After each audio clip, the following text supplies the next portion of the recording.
Masugu was particularly on edge that morning as he overheard some of his female colleagues talking in hushed tones about a possible romance brewing within the office.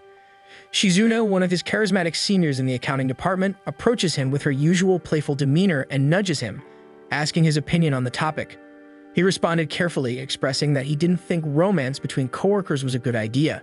Before the conversation could continue, Maria, their no-nonsense junior, made her presence known. She reminded everyone that they should be focusing on their work, clearly irritated by the ongoing chatter. Shizuno got the hint, quickly dismissing the conversation of their other office mates and telling them to return to their desks. The morning didn't improve when Yui stormed into the room, visibly annoyed. She confronted Masugu about a receipt he had submitted, claiming he was supposed to handle it. Masugu counters her accusation, stating that it wasn't part of his responsibilities and that she should deal with her own tasks. Frustrated, Yui snatches the receipt back and huffs at his refusal to help. She insults him one more time before storming off the office. Their colleagues exchange glances, wondering why the two always seem to be at odds despite joining the company at the same time. After the workday ended, the atmosphere shifted entirely. Yui greeted Masugu warmly when he arrived home, apologizing for her earlier behavior. Masugu felt relieved, having half expected their earlier spat to escalate into something worse. Yui admitted that she panicked earlier and didn't know how to act around him while maintaining their charade at work. As Masugu washed his hands, he reflected on the difficulty of keeping their relationship hidden. Their constant coldness toward each other in the office was exhausting, and he wished they could be more open about their feelings. He handed Yui a bottle of beer and cautiously suggested that they reveal their relationship at least to a few close colleagues. Yui, however, was firm in her refusal. She believed the risks were too high for both of their careers and did not want to be the talk of the office. While Masugu agrees, he tries to plead with her for softer treatment during work hours due to it being difficult to receive her harsh remarks during work. But Yui explains that her harshness was a defense mechanism to ensure no one suspected their connection, finding it difficult to be softer in fear that she might let loose and express her affection. She lists all the things they couldn't do in public, from sharing lunches to being overly friendly and even going out on dates. Masugu couldn't help but question whether they were really dating when their interactions were so restricted. But as Yui turns to him with a shy smile, he finds himself falling for her all over again with how adorable she is when she suggests that they could date in public while wearing masks. The following days were a whirlwind of activity for both departments. Masugu, who worked in accounting, found himself swamped with tasks. In the planning department, Yui saw an opportunity to visit him by volunteering to deliver paperwork. She tried to mask her excitement, but her friends noticed her eagerness and teased her about always acting so fierce when visiting the accounting floor. They decided to block her by playing a game to determine who would deliver the documents. Yui spends the rest of the day feeling down, having missed her chance to see Masugu during the busy week. At the end of one particularly tiring day, Masugu received a message from Yui saying she had gone home ahead of him. He replied, asking if he could call her, but there was no response. Smiling on his commute back home, he guesses that she must have fallen asleep early, exhausted from the week's workload. The next morning, Masugu rushes to the elevator with a stack of documents in hand, lamenting the never-ending busy period in his department. He pays half attention to Shizuno as he realizes that he'll probably be working overtime again and won't be able to get much sleep and nourishment. When the elevator doors open for another floor, he is surprised to see Yui entering the elevator. She appeared perfectly composed, her ability to hide her emotions in public a stark contrast to his own struggle, since he felt an immediate sense of relief the moment he saw her. As they stand side by side, Shizuno begins thanking Yui for her help with some tasks. Shizuno even brings Masugu into the conversation, asking for his opinion on Yui's skills. Masugu gave a measured response, carefully complimenting her without revealing too much. Yui's ears turn red, and Masugu notices her embarrassment despite her attempt to act as if she hates him and is above his compliment. As more people entered the elevator, the space grew tighter, forcing Masugu and Yui closer together. In the brief moment when no one was looking, they allowed themselves the small comfort of holding hands, a quiet moment of connection amidst the chaos, which was unfortunately stopped once they reached their floor. After a few days, the busy period finally ends, and Masugu and Yui call each other to plan a rare movie date since they barely had time to do couple-like activities since they began dating. Over the phone, Yui suggests that they start addressing each other by their given names in private, adding a new rule to their growing list of do's and don'ts in their relationship. Although Masugu feels nervous about the change, he agrees to try since they're a couple, and they should be addressing each other comfortably. On the evening of their date, Yui arrives at the meeting place early, having taken the time to freshen up and style her hair in a nearby restroom. Masugu, arriving straight from work, was struck by how pretty she looked. When he compliments her, Yui blushes deeply, struggling to maintain her composure since she isn't used to him complimenting her out in the open. Trying to get her to ease up, Masubu asks her what movie she has decided on, and she tells him it's the horror film they agreed on over the phone yesterday, but accidentally refers to him by his last name. Masubu is a bit put off that Yui is unable to speak his name, so he reminds her of the rule they made yesterday by calling her by their first name. Hearing her name come out of his mouth for the first time causes Yui to get embarrassed and shy all of a sudden, so she tells him to slow down for a second. Meanwhile, Masubu is happy that he got that sort of reaction from Yui, but also scolds himself for being a child about it since they are both adults. During the movie, Masubu finds himself distracted by the realization that they couldn't freely address each other by their first names despite yearning for this intimacy for almost 6 years. However, the film's intense scenes that echo through the movie room soon draw his attention. He realizes that they might have picked a film that was too gory to enjoy. At one particularly frightening moment, he felt Yui grasp his hand tightly. As they exited the theater, Masubu teased Yui about grabbing his hand during a film, making her blush once more. He decides to invite her for dinner, but before they can decide where to eat, Suya, a former co-worker and senior from Yui's university, notices Yui and calls out her name. Masubu notices him and quickly turns his head, hoping Saya wouldn't notice him. Saya greets Yui warmly, and Masubu immediately grows anxious, worried that their secret might be exposed. However, Saya then notices Masubu and greets him, inviting Masubu to join them for dinner since he's willing to pay for both of his juniors. They reluctantly accept since they feel refusing him might seem suspicious, and Yui desperately messages Masubu to keep their relationship a secret. Throughout the meal, Saya compliments Yui on her achievements in the planning department, making her visibly pleased. Masubu couldn't help but feel a pang of jealousy, recalling old rumors about Saya and Yui dating back when Saya still worked at their office. He notices how candid and happy Yui is when she speaks to Saya and notes that they always had a special relationship together when they were working in the same office.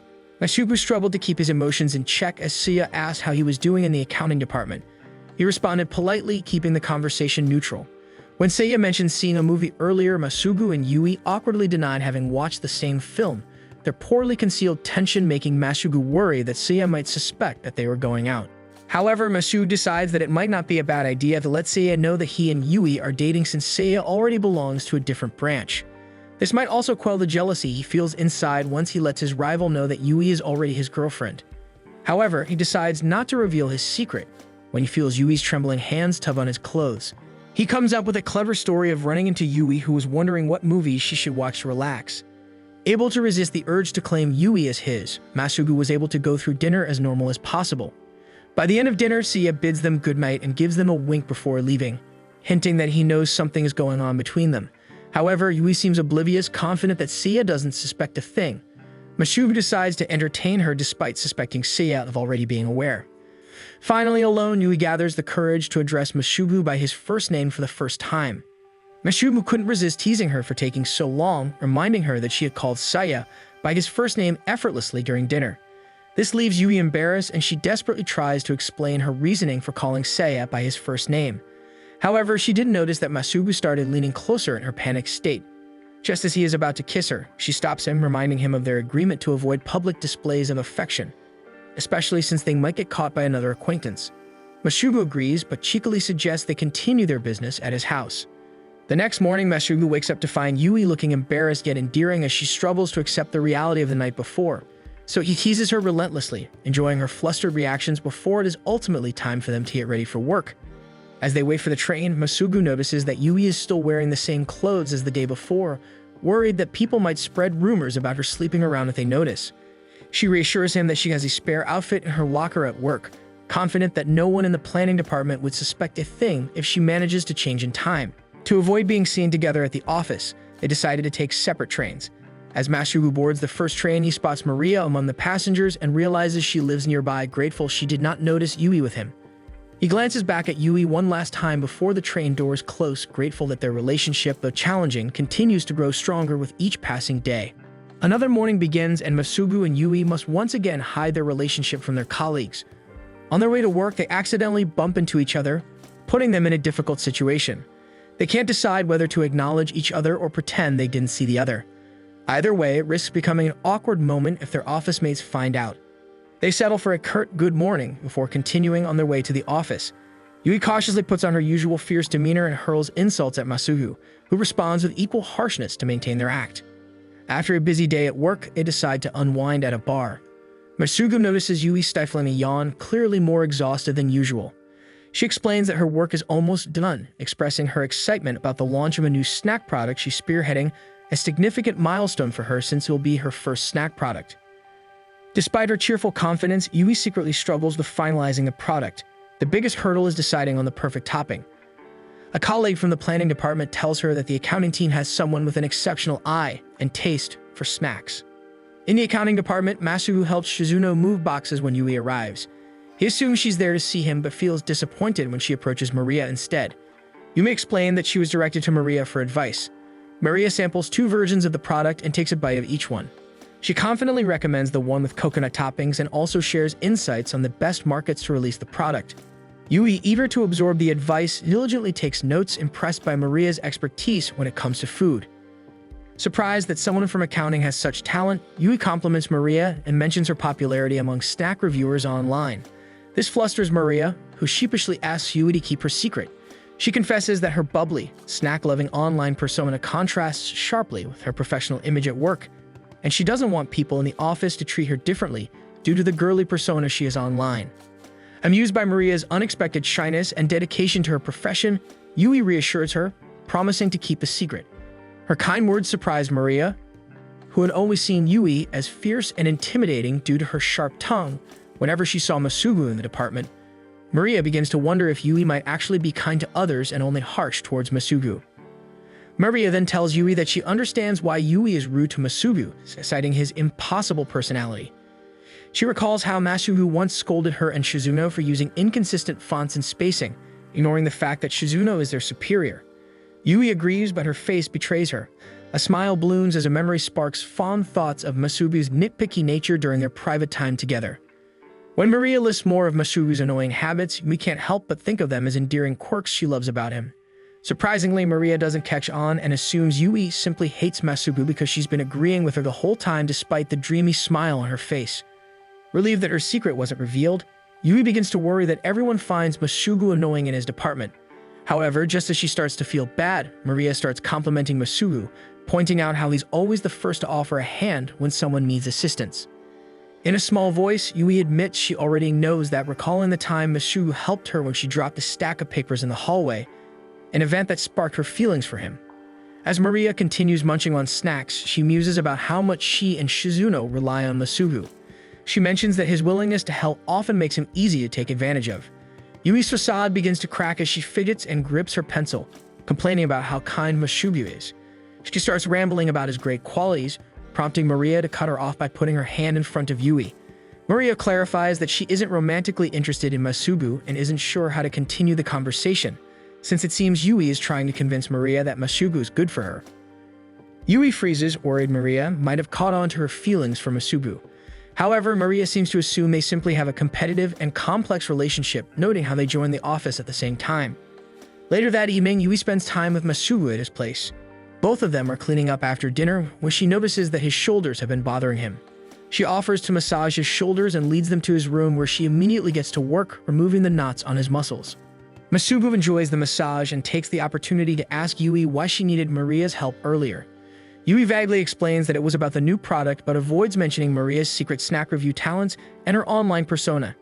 She adds that they had a brief chat about Maria's opinion of him, but also refuses to share what she learned about what his department thinks of him. Suspicious of Yui's sudden thoughtfulness, Masugu asks why she's being so considerate when she offers him a massage. Yui explains she noticed him moving equipment in the office earlier and wanted to reward his hard work since it might have caused his shoulders to ache. She then shyly admits it's hard to resist touching him at work, making Masugu's face turn red. She suddenly realizes what she's implying and gets embarrassed, her face turning an equal shade. Yui quickly tries to cover it up by suggesting that he give her a massage next, once she's done giving him his massage. A few days later, Yui walks into the planning department in a good mood, carrying a bag of improved snack samples based on Maria's suggestions. She distributes them to her team, asking for their feedback later. When she hands a snack to Kizuki, she mimics he's struggling with his computer and helps him with a smile. Kizuki thanked her before returning to his work. Meanwhile, Masugu is in a less optimistic mood as he faces challenges in the accounting department as his accounts are rejected by the deputy director. Feeling dejected, he returns to his seat, where Shizuno and Maria try to console him, urging him not to take the criticism to heart. Frustrated, Masugu steps out to clear his head and grabs a coffee from the vending machine. He reflects on the situation, convinced the deputy director is simply out to bully him for doing a good job, when he only added 2 lines to the whole report. 2 of Masugu's friends find him in a distressed state, and he tries his best to mask how upset he is, though he's aware the expression on his face and body language betray him. Unfortunately, Yui also notices him. His friends tease him, saying he's about to get a scolding. Just as he assumes Yui won't approach him, she surprises him by doing the exact opposite. With a bright smile, she walks over to the group and hands out samples of her product, asking each of them to give their opinion on the snack so she can further improve it. As the group marvels at the snack's layers of flavor and the generous amount of chocolate, Masugu is taken aback when Yui approaches him directly to offer a sample. Hesitantly, he takes it from her hand and eats it, commenting that it's just fine. His lukewarm review irritates Yui, and she demands a more detailed critique. She tells him she's willing to accept even criticism since it'll help her improve. Masugu is impressed by her openness to feedback, something he struggles to face since he takes it as an insult. Following her instructions, he points out that the chocolate topping is a bit too much, making the snack slightly messy to eat, motioning the chocolate stain on his thumb. While his friends dismiss the issue as minor, Yui acknowledges that Masugu has a valid point. She admits that most people wouldn't want a snack that's inconvenient to eat. Thanking them for the feedback, she heads back to her department to implement the changes. Inspired by her determination, Masugu decides to return to his desk and redo his report, wishing to do his best since Yui deals with harsh feedback on a daily basis without complaint. After a long day, Shizuno invites Maria and Masugu out for drinks as a reward for their hard work. Masugu considers joining, especially since Yui often goes out with her department for drinks, and he's curious about the experience. Unexpectedly, their group runs into some members of the planning department, including Yui, at the same restaurant. They all end up in the same space, though seated at separate tables. Shizuno playfully nudges Masugu and Yui to interact, hoping a little liquid courage might ease the tension between them. Despite this, Masugu and Yui keep their distance, each staying with their respective groups. Masugu gets caught up in a conversation with Yui's friends and Kizuki, who is notably drinking juice instead of alcohol. When Kizuki excuses himself, the girls apologize for his reserved personality, explaining that he's new to their department. They share that Yui is the one who convinced Kizuki to join their outings. They praise her for taking good care of him and everyone else in the department, attributing it to her bright and welcoming personality. As Masugu listens to Yui's friends speak highly of her, he feels a swell of pride, knowing he's the one she's dating. Glancing over at her table, he's shocked to see it filled with empty beer glasses, a sure sign that Yui has clearly been drinking a lot. Suddenly, she gets up and heads toward the washroom, crouching down by the sink. Worried she might have overdone it, Masugu rushes to her side. He offers to help her back to the table so she can rest, but Yui stubbornly refuses, not wanting to cause concern among her office mates. Finding her defiance adorable, Masugu lightly teases her while rubbing her back to comfort her. Yui frets about the possibility of being caught, but Masugu reassures her that it's normal for colleagues to help each other in this situation. Realizing she may have overdrunk because of his presence, he apologizes. However, Yui, influenced by the alcohol, gets mad at him before relishing the cooling sensation of his hand on hers. Eventually, she declares she'll stay at his place for the night and drifts off to sleep, cold to the fact they are still in public. Just then, Kizuki exits the men's washroom, catching Masugu red-handed with Yui. Kizuki awkwardly explained that he'd been waiting for an opening to leave but didn't want to interrupt until Yui fell asleep. Kizuki awkwardly asks if Masugu and Yui are dating. Feeling there's no point in denying it, Masugu confirms their relationship. The next day, Masugu tells Yui that Kizuki knows their secret, causing her to panic. She eerily suggests locking Kizuki in the storage room and taking him out there to ensure he doesn't tell anyone, but Masugu calms her down, assuring her she's overthinking the situation. He tries to convince her that Kizuki doesn't seem like the type to spread rumors. While Yui reluctantly agrees, she still worries about the small chance he might tell someone, potentially damaging their reputations and careers, especially Masugu's, given how hard he's worked at the company. Moved by her concern for him, Masugu ruffles her hair and reassures her that as long as they act as they normally do in the office, everything will be fine. In the accounting department, Masugu notices that everything seems normal. To his relief, his report has even been approved. Spotting Kizuki by the vending machines, he approaches him casually and requests again that he keep their secret. Kizuki wonders why they're hiding their relationship when the office doesn't prohibit workplace romances. Masugu explains that they want to maintain a professional image, especially since so many people depend on Yui. Hearing the sincerity in Masugu's voice, Kizuki promises not to tell anyone, adding that he wants to protect Yui too. He remarks that seeing a different side of her was surprising, and Masugu responds by saying he finds her most charming that way. As Masugu walks away, he starts thinking about the future. The idea of marrying Yui crosses his mind and he smiles, hoping he can stay by her side and witness her brilliance every day. It's another busy day for the planning department at the office. While Yui's team has managed to develop an impressive snack to sell, they still have other critical tasks to handle, such as designing the packaging. Yui passionately advocates for a trendy, eye-catching design to grab customers' attention. However, some of the bosses, including Kizuki, prefer a simpler, more traditional approach. Just as Yui is about to argue her case, she remembers that Kizuki knows about her secret relationship with Masugu.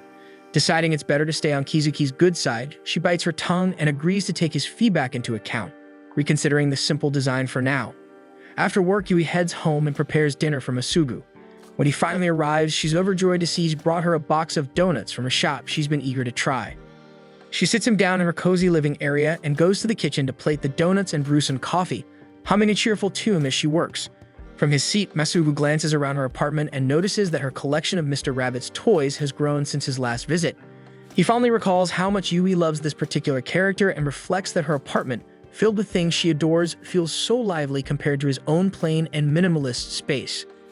Yui returns with the donuts and coffee, her cheerful demeanor shifting to a serious one as she deliberates over which donut to try first. Watching her furrowed brow, Masugu is reminded of her critical nature at work.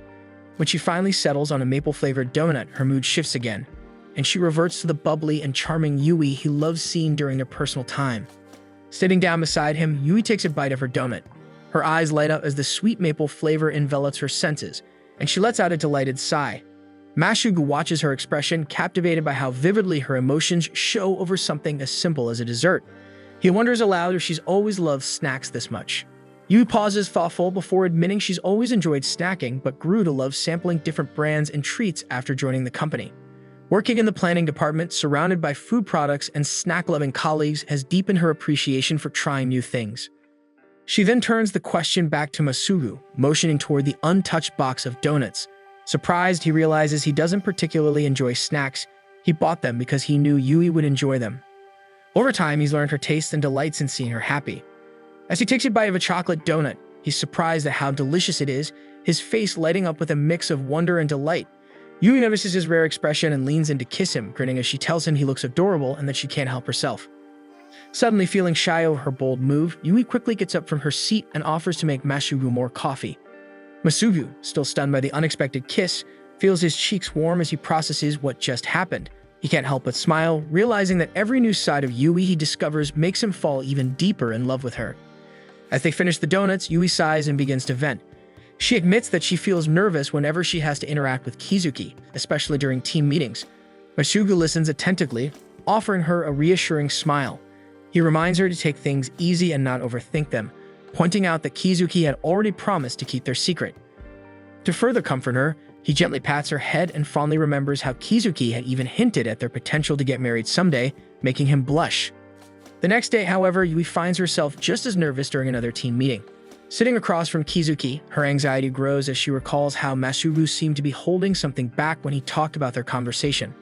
Instead of focusing on the meeting, Yui begins throwing suspicious glances at Kizuki, her thoughts spiraling into wild assumptions about how much he knows. Her internal monologue is interrupted when one of her teammates excitedly mentions that Yui has been raving about Angel Donuts lately, commenting on how adorable the packaging is. Yui freezes for a moment, realizing that her absent-mindedness has been noticed. Hoping to save face, she quickly agrees and explains that a friend brought her some donuts recently. As soon as the words leave her mouth, panic sets in. She realizes that Kizuki might connect the dots and figure out the friend is actually Masugu. In a hurried attempt to cover her tracks, Yui adds that the friend is more of an acquaintance and awkwardly mentions that it's a female, her darting eyes betraying her nervousness.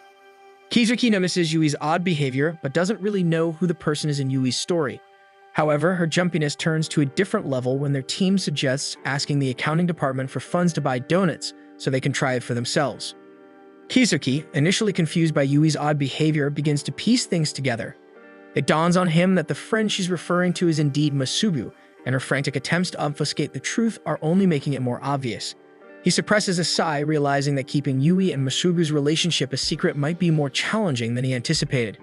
To make matters worse, it also seems that Yui doesn't trust him to keep the secret. As Yui and Kizuki are lost in their own thoughts, two of their teammates are suddenly called away to a meeting with the section chief. Before leaving, they dump 2 tall stacks of paperwork in front of Yui and Kizuki, asking them to file it in their absence. The room is soon filled with awkward silence as Yui and Kizuki work side by side. Yui, desperate to ease the growing tension, attempts to make small talk, but her voice trails off when Kizuki offers only a polite and curt response. Feeling tired, Kizuki lowers his voice and asks Yui if she finds him unreliable, his tone tinged with hesitation. Yui realizes her behavior might have made him think she distrusts him. Determined to clear things up, she puts down her papers and slaps her cheeks lightly, a habit she uses to hype herself up. The action catches Kizuki's attention, and she seizes the moment to apologize. She explains that her nerves come from the novelty of being in a secret relationship, since it is something very new to her, not from any doubts about him. Her face reddens, though, revealing a mix of giddiness and embarrassment instead of the seriousness the situation calls for. Kizuki notices and seems to relax, teasing her that her face doesn't seem sorry at all. The mood turns lighter and Yui apologizes for acting so unserious as his senior officer. Kizuki, composed but a little amused, warns her that if she keeps wearing her emotions so openly, others might figure out her secret without his help. Acknowledging the reprimand, Yui nods and accepts her mistake. She apologizes again before they both refocus on sorting and filing the papers. Over in the accounting department, Masubu gets tasked with retrieving a document from the warehouse archives. He quickly finds it, appreciating how the recent cleanup effort made the section much easier to navigate. As he prepares to leave, a loud crash from a nearby room grabs his attention. Worrying something might have happened, he hurries to check and finds Yui on the floor, wincing as she rubs her lower back. Their eyes meet, and they instinctively call out to each other in excitement. Realizing where they are, though, they quickly revert to using formal last names. Yumi explains that several items fell suddenly, startling her and causing her to fall. Masubu scans the room and immediately notices the disarray in the planning department's archives, a stark contrast to the neatly organized accounting section. He silently wonders how they even managed to find anything in the mess. Admitting the problem, Yui tells him that management has already instructed her team to clean it up. She starts gathering the scattered items, muttering about finding a temporary place to store them. Noticing her struggle, Masubu begins helping her pick up the mess. Still cautious about being seen together, Yui protests, insisting he doesn't need to help. Masubu ignores her protests, quipping that her department clearly isn't organized enough to handle it alone. Despite the risk of being caught, Masubu can't help but feel happy that these little moments in the office still allow him to see Yui. While sorting through the disorganized archives, he carries a flag and calls out to Yui, hoping she knows where it belongs. Yui suddenly appears next to him, her expression shifting to excitement as she recognizes the flag is the exact one she used during her first presale events when she first entered the company. For a brief moment, she drops her guarded demeanor, revealing the Yui he knows outside of work. But just as quickly, she reverts to her cold, professional attitude and instructs him to place the flag in a corner. She returns to a corner to organize more items while repeatedly reminding herself to remain in work mode so she won't get caught up in sharing intimate things with Masubu. Masubu obeys, though he wonders if their rule about staying distant during work hours still needs to apply, especially since they're alone at the moment. As they continue tidying up in silence, Yui reaches for an upper shelf. Masubu offers to handle it, but she insists on doing it herself. Hesitantly, she asks him to hold the ladder steady while she climbs. He agrees, holding it firmly as she organizes the shelf. From his position, Masubu notices her skirt and feels a wave of relief that he's the one helping her, not someone else. He eventually lets go of the ladder so he can call out to her, suggesting she come down and let him handle the task. When she refuses, he decides to remind her that she is wearing a skirt today.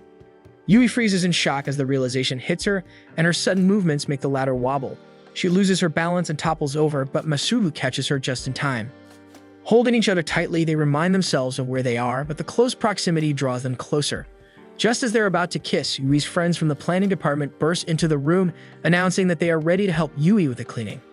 Masubu and Yui manage to hide themselves before they get caught, squeezing into a tight space to avoid being seen. In their cramped hiding spot, Masubu struggles to maintain an awkward position without touching Yui or knocking over a nearby signboard. Yui, sensing his discomfort, whispers for him to relax and touch her if needed to keep them hidden. Masubu complies, understanding that if he falls, their secret will be found out. Finding it easier to be in the new position, they remain perfectly still until Yui's friends eventually leave. Once the coast is clear, they breathe a sigh of relief, agreeing it's best to maintain their professional distance at work to avoid a similar incident. A few days later, their colleague Shizuno announces she has 7 tickets to a baseball game, earning an excited reaction from Masubu, a diehard fan. On game day, Yui finds herself among the group with Masubu, who silently celebrates the chance to share one of his favorite activities with her despite being in the presence of others in the office. Throughout the game, Masugu enthusiastically explains the rules and strategies to a confused Yui. When their team scores, Masugu, caught up in the moment, clasps her hand. Realizing their coworkers might see, he glances around but is relieved to find everyone engrossed in the game. Later, the two retrieve snacks for the group. In the bustling crowd, Masugu suggests holding hands, reasoning it's less suspicious in the chaos. Yui agrees, enjoying the moment despite her initial hesitation. As they return to the stadium, their team hits a home run. Masugu, overwhelmed with joy, hugs Yui, forgetting their surroundings. To their surprise, Shizuno joins in the hug, caught up in her own excitement about the game. Relieved that Shizuno suspects nothing, they return to their seats. Yui leans toward Masugu and whispers that next time they should attend a game alone the next time so they can enjoy each other's presence without any worry. Yui and her friends head to a convenience store during lunch, each picking out their meals. However, Yui's focus isn't just on food. She discreetly checks the shelves for her newly developed snack product. Her heart sinks when she notices that barely anyone has touched it. The lack of interest in her work weighs heavily on her. The next morning, Shizuno starts her day early as usual. She exits the train and begins her walk when she bumps into a male colleague from her company.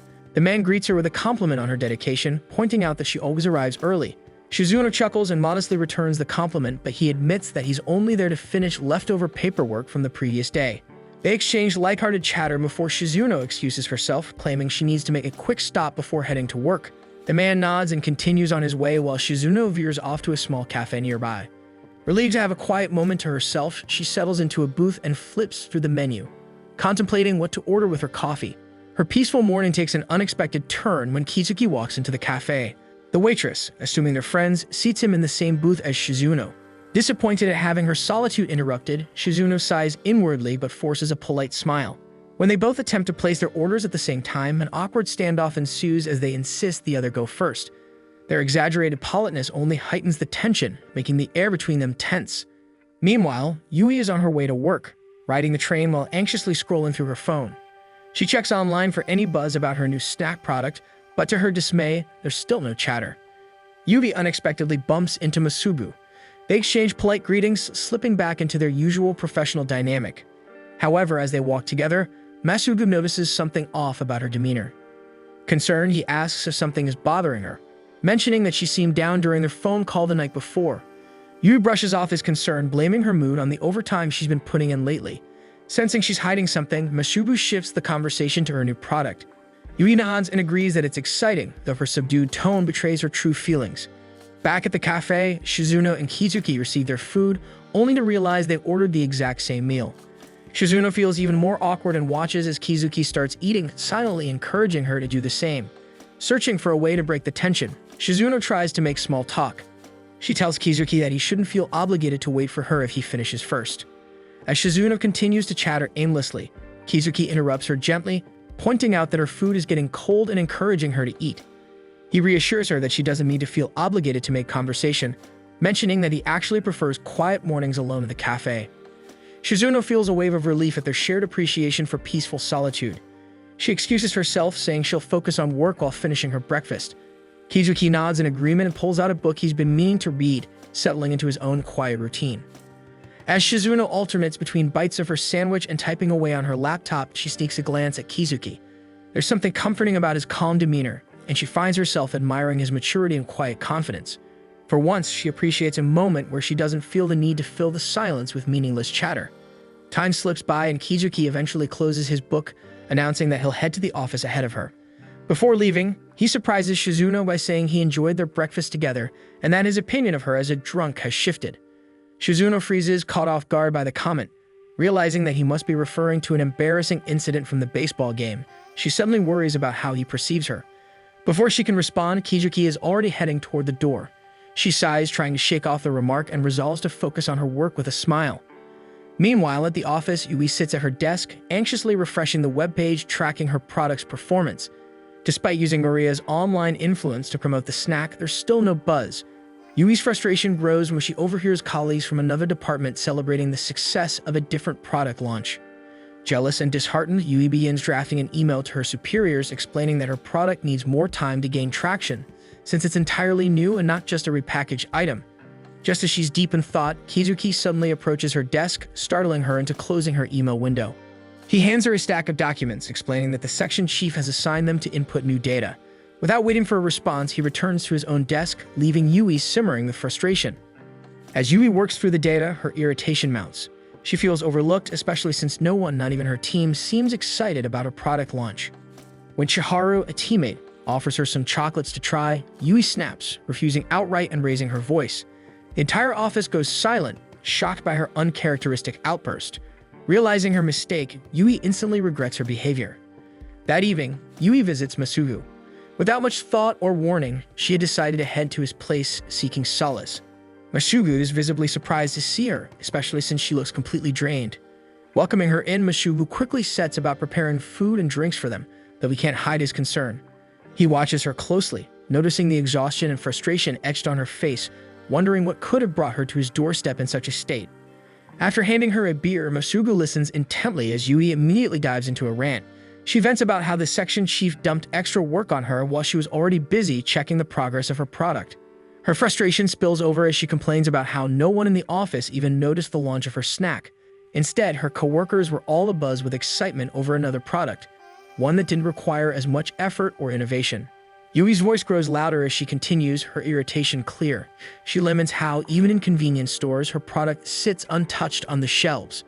The sight of it gathering dust had crushed her spirit, making her feel as though all her hard work had amounted to nothing.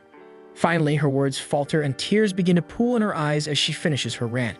Masugu, taken aback by the depth of her emotions, gently reassures her that it's normal to feel upset, especially when she's invested so much time and effort. He reminds her that all the departments in the company care about the success of every product launch, even if it doesn't always seem like it. He also mentions the difficulty they faced securing the budget for her product, proof that her team had been rooting for her from the start. Encouraging her to be more honest about her feelings, Masugu advises Yui to talk openly with her section chief if she feels overwhelmed or undervalued. The next day, Yui heads to a nearby convenience store to pick up snacks as a gesture of apology for her coworkers. While browsing, she overhears two students debating whether to buy her snack. Her heart pounds as she watches them deliberate, and to her delight, they ultimately decide to add the product to their basket. Overwhelmed with joy, Yui smiles to herself, finally feeling validated. Later, Yui walks into work with renewed energy. During lunch, Yui feels a bit drained from back-to-back morning meetings. Her two friends join her, chatting about how busy the planning department has been with meetings and data entry. However, they agree that the workload feels more manageable when they have a good meal to look forward to. As Yui takes a bite of her food, her ears perk up at the sound of Masugu's name mentioned by the table next to hers.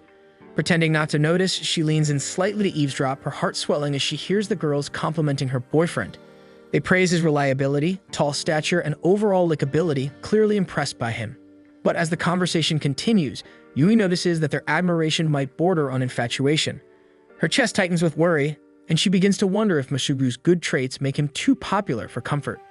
Yui's friends, who had been discreetly listening to the conversation at the next table, nod in agreement as they admit that Masugu is indeed likable. Their remarks only deepen Yui's self-consciousness as she glances at the girls praising her boyfriend. Compared to them, she feels plain in her casual attire and minimal makeup. She begins to notice how little effort she has been putting into her appearance, even when spending time with Masugu. A flicker of insecurity rises as she wonders if she is doing enough to keep his interest. The next evening, Masugu immediately senses something unusual. Yui, seated neatly in his room, is dressed far more elegantly than her typical relaxed style. Her composed demeanor makes him uneasy as he considers whether something might have gone wrong at work again. He decides to address her unusual behavior, but before he can say much, Yui remarks that it feels warm in the room, her tone suggestive as she tries to set a romantic mood. Misinterpreting her intentions, Masugu promptly lowers the temperature of the air conditioner, believing she's uncomfortable. Yui, determined to get her point across, tries again. She hints at being in the mood for intimacy, hoping to spark a reaction, but instead, Masugu grows more concerned, realizing that something is off. Taking her hands, he reassures her that she can always be honest with him and speak her mind. Finally, Yui confesses the reason behind her actions. She explains how she overheard the girls at the cafeteria admiring Masugu and how it made her feel inadequate. She admits her insecurities and reveals her desire to appear more appealing to him. He assures her that she has nothing to worry about, reminding her that she is the one he loves and no one else. He admits to himself that he often worries about how popular she is among their male colleagues. He tells her there's no need for her to force herself to appear sexy. His words trigger something in Yui, so she removes her top and tackles him with a kiss, startling him with her boldness. Despite his initial shock, Masugu gently asks if they can take things slow since he hasn't gotten the chance to shower yet. Yui refuses, telling him she plans to serve him for the evening. However, after a short while, she starts feeling flustered and nervous and admits she might have gotten ahead of herself. Masubu, overwhelmed by his affection for her, carries her to the bed and pins her gently. He expresses how happy he is to share such intimate moments with her, relishing in the knowledge that their bond is unique and special. The next morning, Yui finds herself lost in thought, her mind replaying the events of the previous night. In an elevator, Chiharu notices Yui's distracted and slightly fatigued appearance, so she asks her if she's feeling okay. Yui brushes it off with a vague excuse about their busy schedule. Later, girls from the cafeteria join them in the elevator. As they chat, she overhears them once again praising Masubu, their admiration undiminished. Instead of feeling jealous, Yui experiences a wave of fondness, taking quiet pride in the fact that the man they admire so much is hers. When the elevator doors open again, Masubu steps in. He pauses for a moment when he spots Yui before positioning himself behind her and next to the girls. The girl sees the opportunity to ask him about his weekends, clearly fishing for information. Masubu, knowing Yui might appreciate some reassurance, casually mentions that he usually spends his weekends with his girlfriend. When the girls and Masubu exit on their floor, Chiharu quickly approaches Yui and asks her if she heard that Masubu has a girlfriend. Yui, playing it cool, responds with feigned indifference, remarking that it isn't surprising given Masubu's kind nature. Masubu enjoys a rare relaxing day at work, with the entire office seemingly adopting a vacation mindset. Conversations about summer vacation plans fill the air, with his team members excitedly sharing their upcoming trips. Maria mentions that she plans to visit Nagoya. Shizuno, on the other hand, says she will be working through the break since tourist spots are always too crowded for her liking. Maria and Shizuno suddenly turn their attention to Masubu, their curiosity piqued about his own vacation plans. At that moment, Masubu recalls the heated debate he had with Yui a month ago, when they struggled to decide on a destination for their summer vacation. Unable to plan with a travel agency, they decided to discuss their vacation in Yui's apartment. They sat down with several pamphlets sprawled across Yui's table. Masubu had immediately vetoed Yui's first choice, Okinawa, pointing out that typhoon season could ruin their trip. Yui was insistent, arguing that there were plenty of things to do, but Masubu remained unconvinced, especially after seeing the lengthy itinerary she had prepared. He pointed out that her schedule was overly ambitious, packed with too many activities to fit into their short vacation time. In contrast, Masubu preferred something more laid back. His ideal trip was to Hokkaido, where they could enjoy the onsen, go on scenic drives, and eat at cozy grill restaurants. However, Yui found his idea boring, wanting something more thrilling and memorable. Growing tired of the discussion, Masubu had casually said they could go wherever Yui wanted, just to end the debate.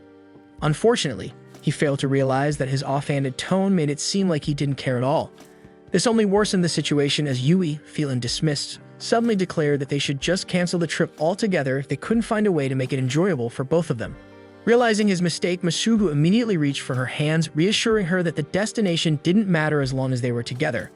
He then, somewhat hesitantly, admitted that what he truly wanted was to experience a private bath with her since it would be their first trip as a couple. The confession caught Yui off guard, and her frustration quickly melted away into embarrassment. To shift the mood, she teasingly invited Masubu to take a bath with her right then and there, knowing now that it was something he secretly wanted. Squeezed together in Yui's small bathtub, she enjoyed the intimacy of the moment, but Masubu, feeling cramped and uncomfortable, couldn't help but think that a spacious hotel bath would be much better. Yui suggested they consider a new hotel in Yamanashi, hinting that it might be the perfect compromise for their trip. Returning to the present, Masubu finally responds to his colleagues, telling them that he plans to visit Yamanashi, his hometown. As the workday comes to an end, Yui eagerly finishes her tasks, excited to head home and start packing for their long-awaited trip. Just as she's about to leave, she receives a text from Masubu, who is checking in on her as usual. She smiles, ready to reply, but before she can type out her response, sudden chaos erupts in the office. An emergency has broken out in the planning department, and the entire team is in disarray. Itsuro immediately informs Yui and Yukiko that they will have to work overtime to resolve the issue. Yui's hopes of leaving work early to prepare for her trip vanish in an instant. Meanwhile, Masubu grows increasingly concerned as the hours pass without any word from Yui. She had left her phone unattended in her bag to avoid distractions, completely focused on ensuring that the products were ready for delivery to the launch site. Itsuro begins to feel the weight of the looming deadline. With frustration in his voice, he informs Yui and Yukiko that they will likely need to work through the night to finish everything. Yui's stomach sinks. The realization of not being able to go on vacation begins to settle. Even though she knows Masubu would understand, disappointment wells up inside her. But instead of dwelling on it, she grits her teeth and pushes forward, determined to finish the work as soon as possible. To her luck, the on-site team unexpectedly arrives at the office to lend a hand. With the extra support, they make rapid progress, and to everyone's immense relief, they complete everything on time. Yui even manages to catch the last train home, exhausted but victorious. The products are ready for launch, and against all odds, her summer plans are still intact. Walking the quiet streets towards her apartment, she suddenly feels a firm grip on her arm. Startled, she turns to find Masubu looking at her with concern written all over his face. He had been waiting for her, worried sick after receiving no replies to his messages. Seeing the exhaustion on her face, his worry melts into relief. He gently cups her face in his hand, brushing his thumb over her cheek, a silent but tender reminder that their trip is still happening. Yui smiles at him, leaning into his touch, feeling the weight of the night's stress fade away. The next morning, Shizuno enjoys a peaceful moment in her favorite cafe, sipping her drink at a slow pace. Keisuke arrives soon after, taking the seat in front of her. When she hears that he decided to skip the summer crowds and instead take his vacation in autumn, she realizes how similar they are. Without exchanging many words, they quietly enjoy their breakfast together, appreciating the unspoken understanding between them.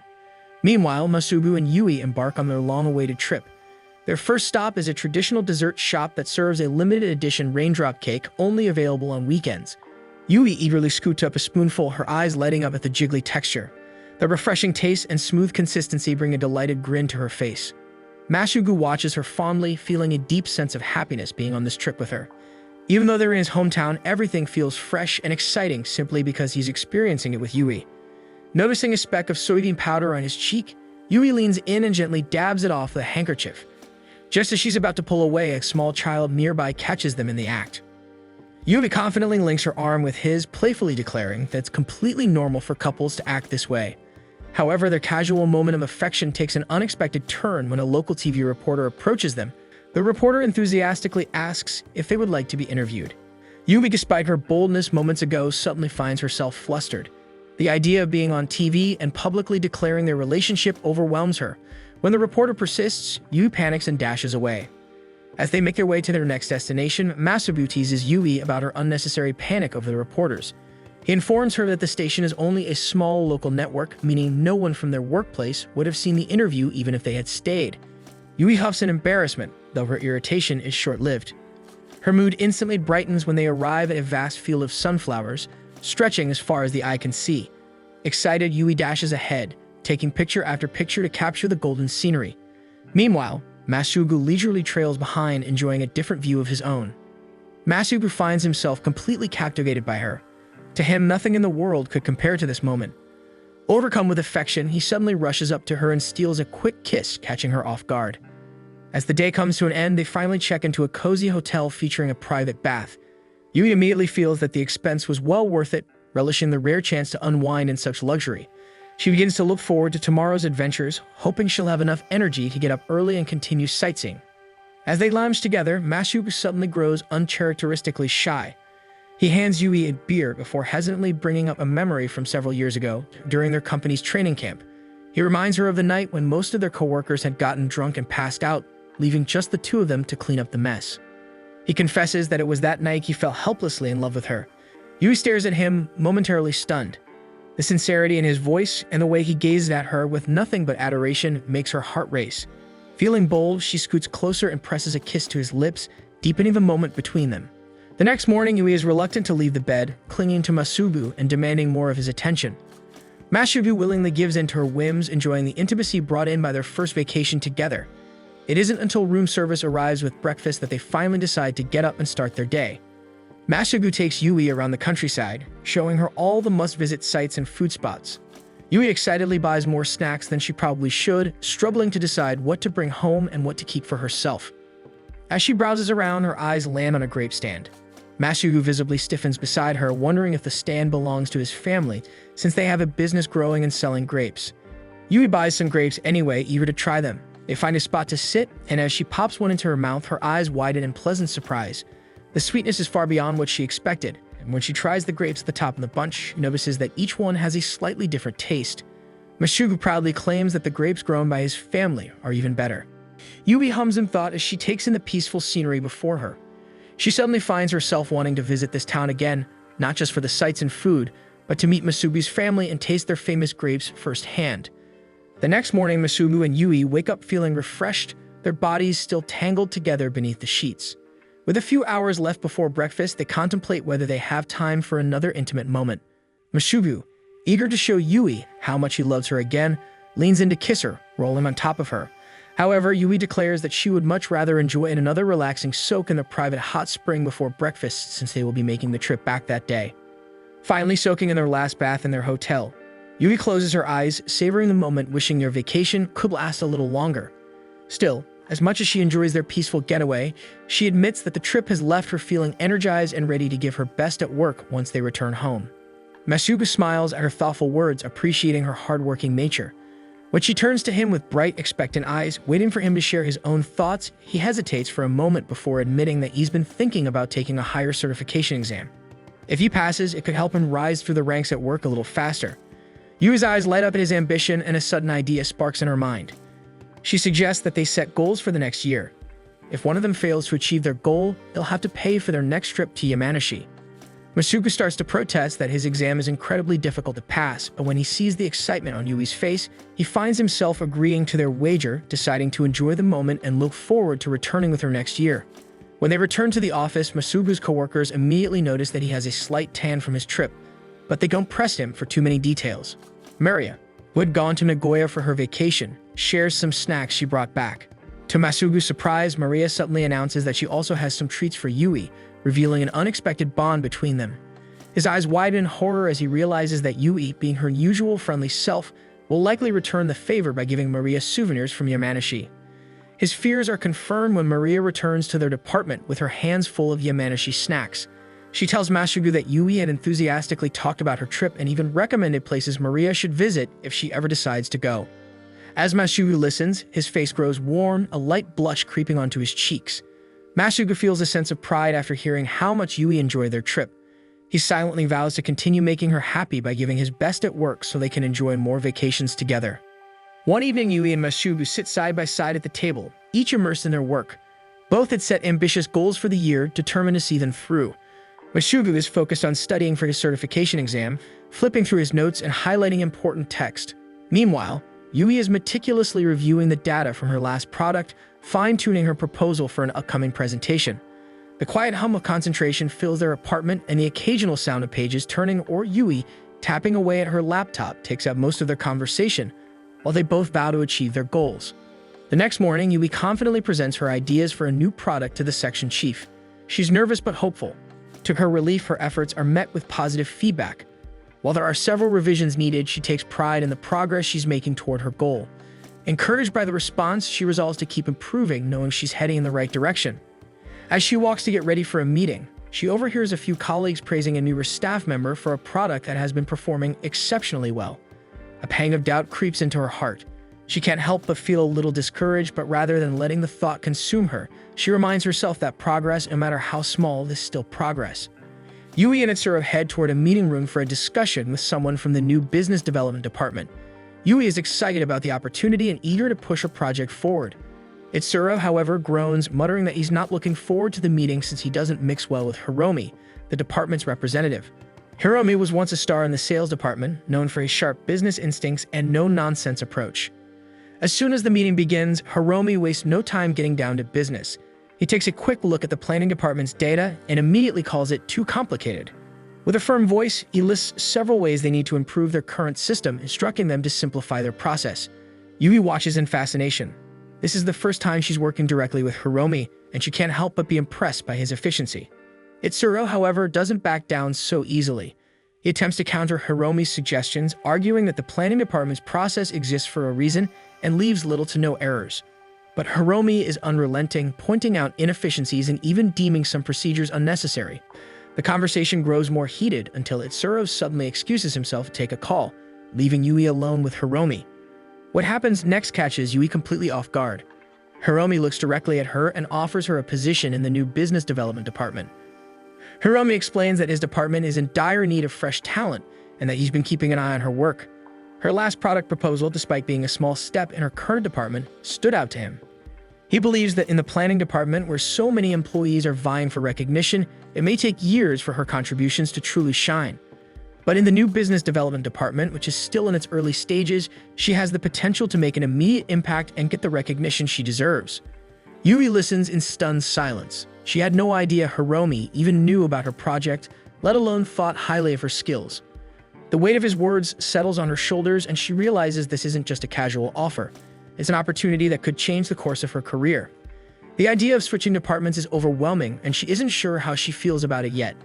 Unable to make a decision on the spot, she decides to take a detour after work. That evening, she meets up with Masubu at a department store where products from the new business development department are being sold. Masubu observes the bustling department store, surprised at how many customers fill the aisles even on a weeknight. Curious, he samples one of the company's products and finds himself genuinely impressed. He can't help but acknowledge that catching the attention of the new business development department is a significant achievement for Yui.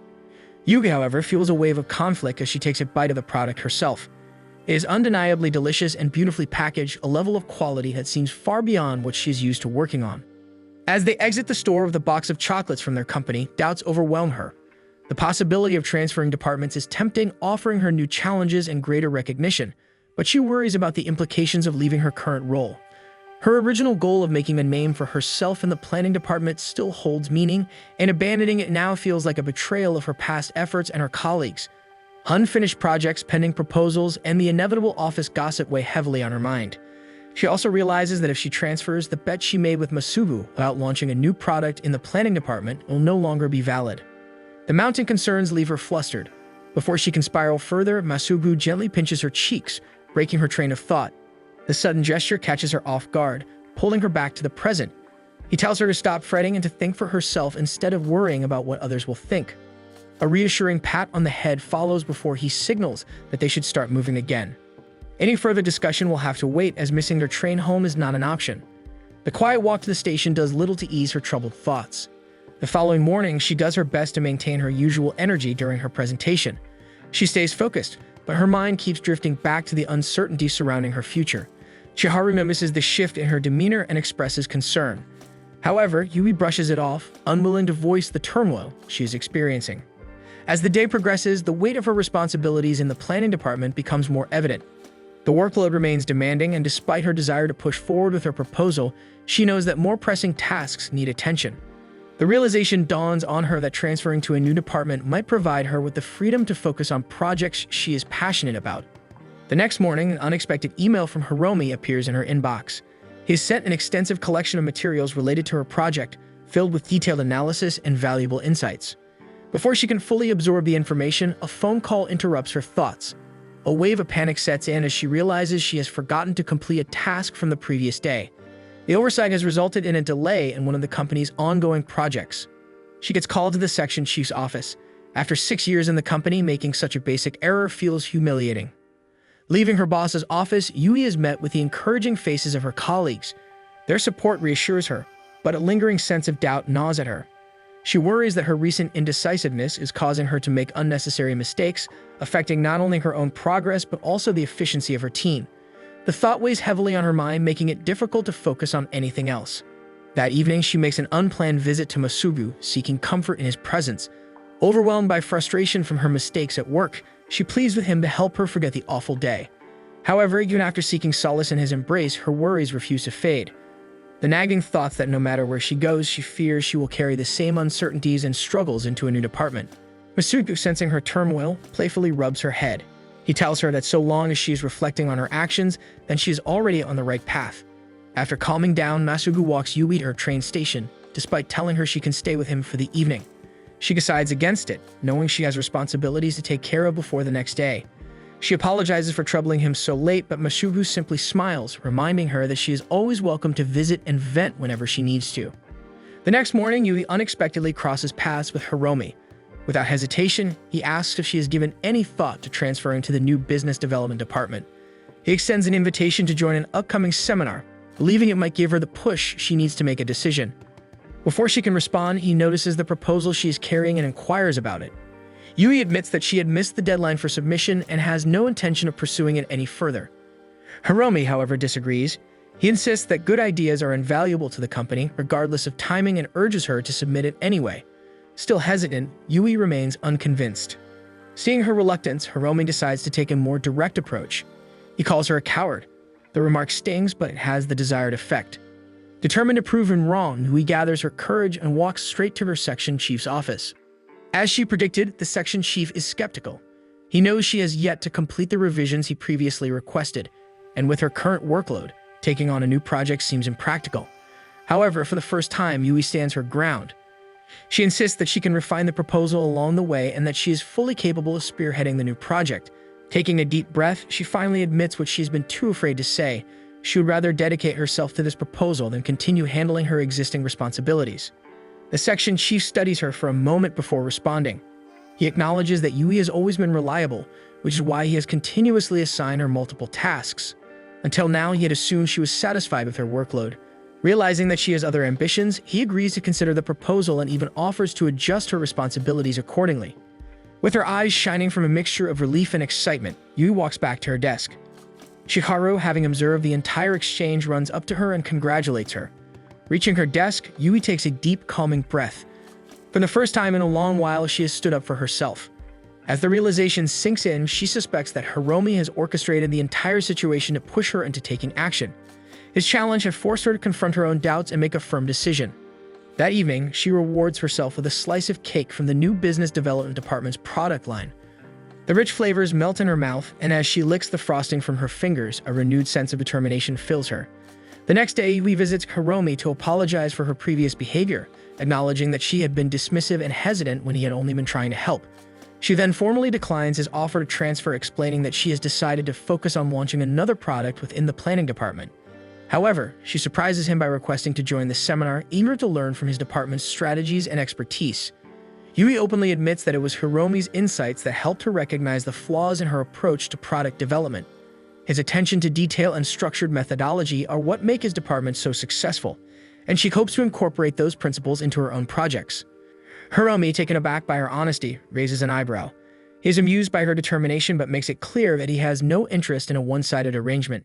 If she plans to benefit from the knowledge of his department, then he too will make full use of whatever the planning department has to offer. By the end of a long and exhausting week, Yui and Masubu reward themselves with a visit to a stone spa. The warmth and relaxation seep into their tired muscles, and Masubu feels a sense of contentment watching Yui truly unwind.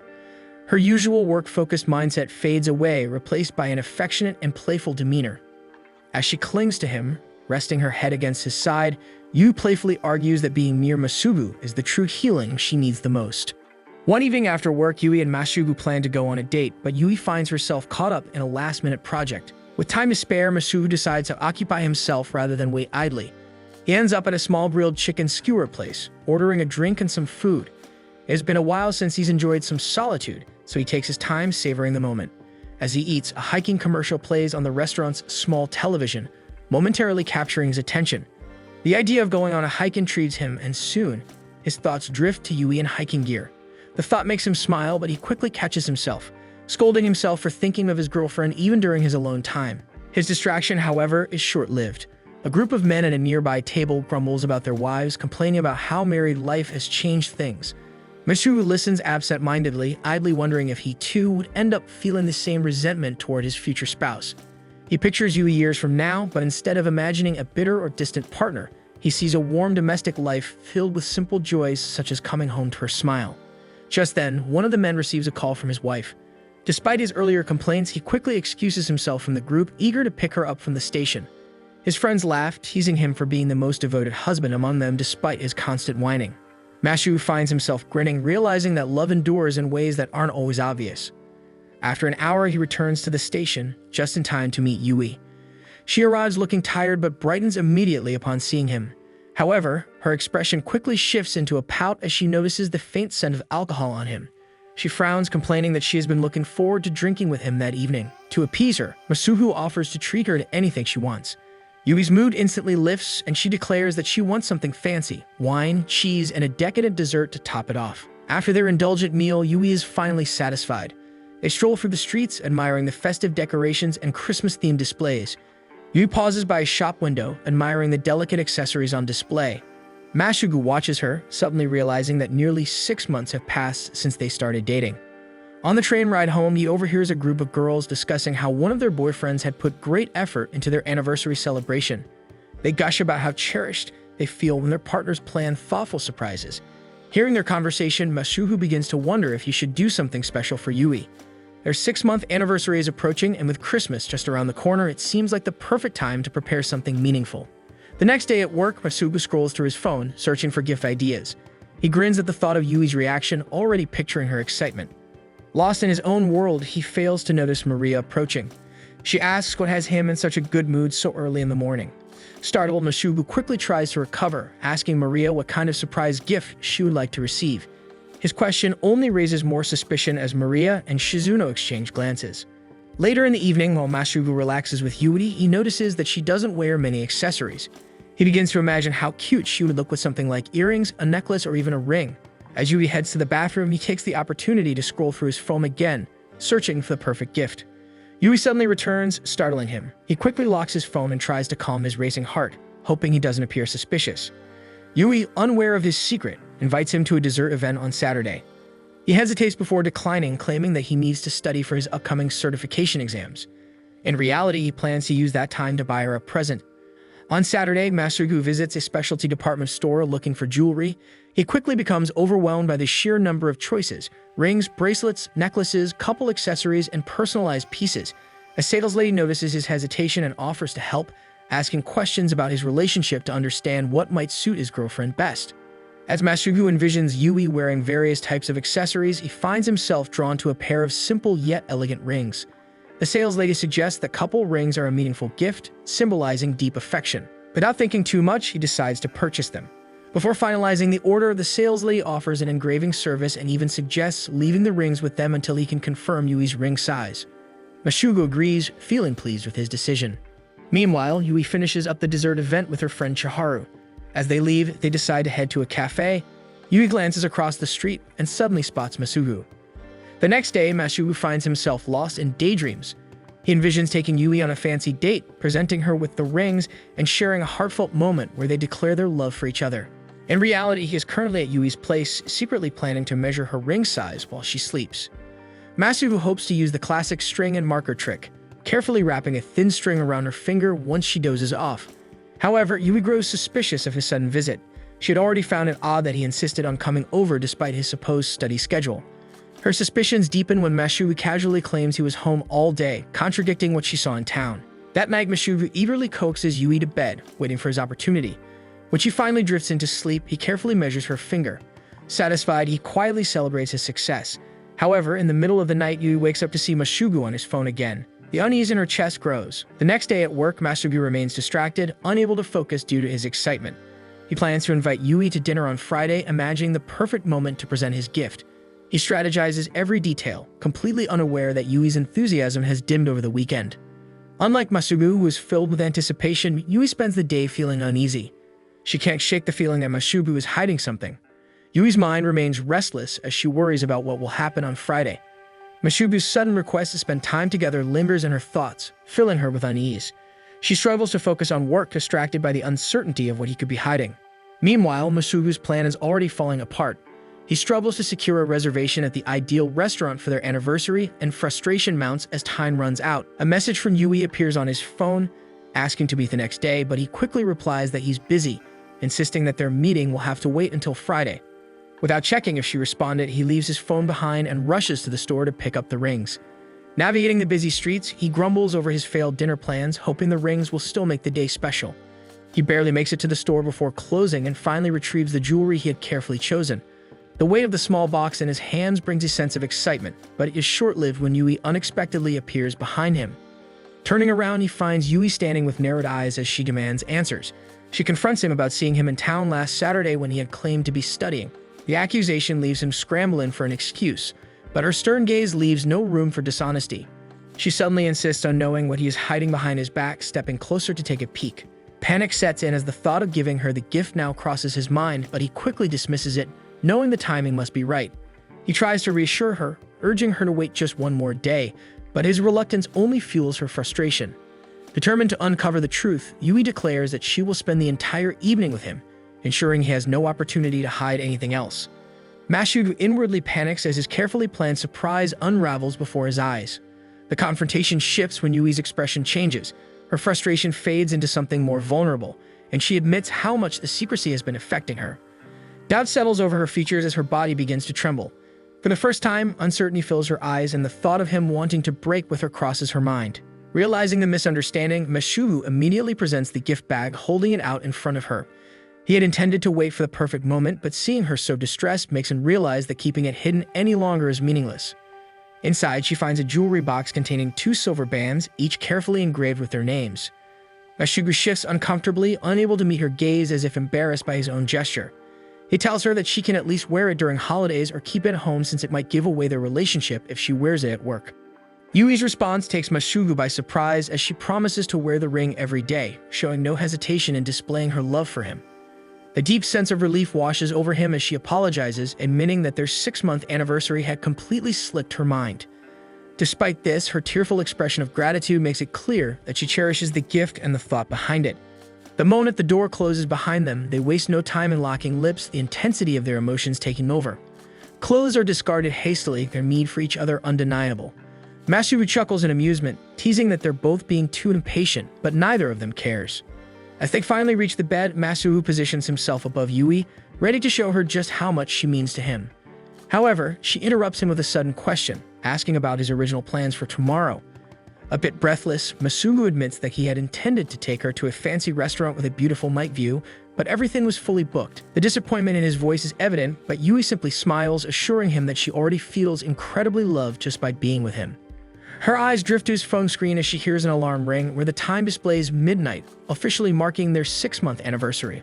A soft expression takes over her face as she lifts his hand and places a kiss on his ring. Whispering that she hopes to spend eternity loved by him, she seals her words with another deep kiss. The next day, Yui confidently presents her new Sakura-themed snack ideas to her section chief. He praises the concept and design, but after careful thought, he points out that the slogan lacks impact. While the idea is solid, he worries that it won't effectively reach their target audience. His critique sends Yui back to her desk, her shoulders slumping in disappointment. Just as discouragement threatens to take over, her eyes land on the simple silver band on her finger. A small, comforting warmth spreads through her chest. She had never been the type to ask for physical gifts, but now she understands how nice it feels to have something tangible that represents love and commitment. She smiles as memories of the past 6 months flood her mind. Their journey together hadn't been perfect, but everything had naturally fallen into place. Later, during their break, Yui and her friends leave their office. Her friends quickly notice how often she glances at her new ring, their curiosity piqued. Yui confesses that she has been in a relationship for the past 6 months. Her friends' reactions are nothing but supportive, though none of them are surprised. They had already suspected that she must have had a boyfriend all along. Their teasing words make Yui's cheeks flush as they remark on how much her boyfriend must love her. Yui feels giddy at their remarks, feeling a warm sense of happiness at being able to openly talk about her relationship now, even if she keeps Masugu's identity a secret. Unbeknownst to Yui's friends in the accounting department's office, Masugu sits at his desk, wearing the matching pair as a necklace tucked beneath his dress shirt. After ending work late one evening, Masugu sends a quick message to Yui, letting her know that he's finally heading home. The streets are illuminated with bright, festive lights, a clear reminder that Christmas is just around the corner. The sight makes him realize that this will be their first Christmas together as a couple. Since Christmas is an important occasion for couples in Japan, he begins to wonder what he can do to make it special for Yui. Before bed, he decides to call her, casually bringing up the topic of Christmas and asking if there's anything she would like to do. To his surprise, Yui seems uninterested, mentioning that since Christmas falls on a weekday this year, they will likely be too busy with work. Her nonchalant attitude puzzles Masugu, as he had fully expected her to be excited about the holiday. The next morning, Shizuno arrives at the office groaning about her upset stomach, blaming it on the excessive drinking she had done the night before. With the holiday season in full swing, she's been receiving more invitations to drinking parties, which have started to take a toll on her. She also adds that this time of year, their department gets an increasing amount of workload as she dumps a thick pile of paperwork onto Masugu's desk. Meanwhile, in the planning department, Itsuru finds himself just as overwhelmed, barely keeping up with his tasks. Yui, despite having her own fair share of work, offers to assist him. Later that evening, Yui stops by Masugu's apartment, deciding to unwind with dinner and a drink in his company. The familiar warmth of his home provides a much-needed break from her hectic schedule. However, when Masugu offers for her to stay the night, she declines, explaining that she didn't bring a change of clothes and has an early morning meeting to prepare for. As they eat, Masugu brings up her latest product proposal, curious if she has heard any updates since submitting it. Yui admits that she is anxious about the results and has been keeping herself busy to avoid dwelling on it too much. Unfortunately, this coping method has only made her even more swamped during the holiday season. While talking, her eyes drift to a stack of books on Masugu's desk, reminding her of his upcoming certification exams. Amused, she teases him, suggesting that he must be the type to cram everything at the last minute. Masubu, lightly offended, quickly fires back that Yui must be talking about herself since he prefers to plan ahead and execute things smoothly. Yui freezes, realizing that he has caught her red-handed in her own habits. The next day, Shizuno and Kizuki meet at their usual coffee shop for breakfast. As they talk, Shizuno pulls a CD from her bag and slides it across the table to Kizuki, who eagerly takes it, promising to give the band a listen later. She watches him with mild amusement, noting how despite being younger than her, Kizuki seems to have similar taste in music. As they chat about the band, a familiar wave of comfort washes over her. The easy flow of conversation makes her happy to share her morning with the younger boy, relating with him the most. Shizuno forces herself to push aside her thoughts as soon as she realizes she's enjoying Kizuki's company a little too much. Abruptly, she stands to leave, but Kizuki mirrors her movement, mentioning that he also needs to head to work. Mindful of workplace rumors, Shizuno suggests that Kizuki leave ahead of her, explaining that she can afford to spend a few extra minutes working in the cafe before clocking in. He nods in understanding and exits, leaving her alone with her thoughts. As she watches him go, a sense of unease creeps in. She begins to worry about how she's been acting toward him, how she's grown too comfortable, too familiar. The fact that he's 8 years younger than her only adds to her hesitation. Their daily morning cafe run-ins have become routine, and she can't deny that she enjoys his company. When she catches herself thinking about his smile, she quickly crushes the thought, reminding herself of the professional gap between them. Later that evening, after finishing her work, Shizuno steps out into the city streets and is met with the sight of couples strolling hand in hand under the glow of Christmas lights. The festive atmosphere brings her thoughts back to Kizuki, and she wonders if he has plans for Christmas. But before she can dwell on it, she shakes her head, scolding herself for entertaining such thoughts. She reminds herself of the possible consequences. If she were to pursue a relationship with Kizuki, workplace rumors would spread. Their dynamic would change, and not necessarily for the better. Then, as if to solidify her decision, a painful memory flashes through her mind, one that makes her consider cutting ties with Kizuki altogether. If she stops meeting him for breakfast, perhaps these feelings will wither before they fully bloom. Meanwhile, Masubu spends his evening in a far less emotional state, hastily heating up a microwave meal while studying. He glances at the calendar and realizes that for working adults, Christmas is just another date on the schedule. The next morning, Kizuki sits at their usual cafe table, puzzled that Shizuno hasn't shown up. At work, Shizuno is startled to hear Kizuki's voice in the accounting department. It's come to collect the event fees for the year-end party, and a ran assigned to him as part of his responsibilities. Not ready to face him, she hastily gathers the necessary documents and hands them over, keeping their interaction as brief as possible to give herself time to think. In the elevator, Masubu and Yui find themselves discussing the upcoming year-end party as their departments will be celebrating together. Masubu expresses his concerns, knowing that their relationship is still a secret and Yui tends to be uninhibited when drinking. He worries that her usual habits might expose them. Yui, however, is confident. She assures him that she has grown comfortable enough with their secret that she can handle drinking in a professional setting without slipping up. As the elevator doors open to let more people in, they instinctively step apart, maintaining a professional distance. Masubu, however, starts to worry that they might be trying too hard to appear distant. During the party, both the planning and accounting departments enjoy a lively evening filled with food, drinks, and cheerful conversations. Masubu and Shizuno find themselves seated uncomfortably close to the people they admire. Shizuno notices that Masubu isn't drinking much and has a troubled expression. She watches him for a moment, debating whether to ask if something is wrong, but before she can say anything, Masubu brushes it off. Despite his words, his mind is elsewhere. He glances over at Kizuki, realizing that they haven't spoken much since he confirmed he was in a relationship with Yui.